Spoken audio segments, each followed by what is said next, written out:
మా వంటల ఛానల్కు స్వాగతం సుస్వాగతం అండి.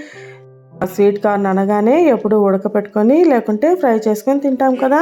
ఈసారి అలా కాకుండా క్రీమీ కార్న్ చేసుకుందామండి.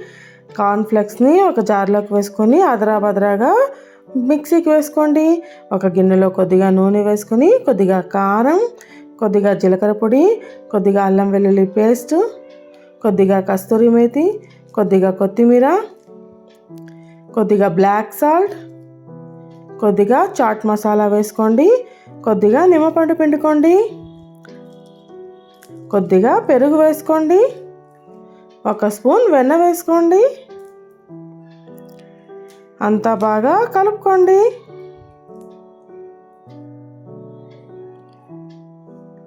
ఇప్పుడు దీన్ని కార్న్కి బాగా పట్టించండి. కార్న్ ముందుగానే ఉడకపెట్టుకోండి.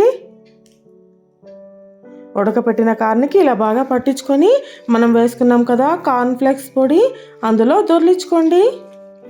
దీన్ని ఇప్పుడు స్టవ్ మీద పెట్టుకొని ఇలా కాల్చుకోండి. అంతే, ఎంతో రుచికరమైన క్రీమీ కార్న్ రెడీ అయిపోయిందండి.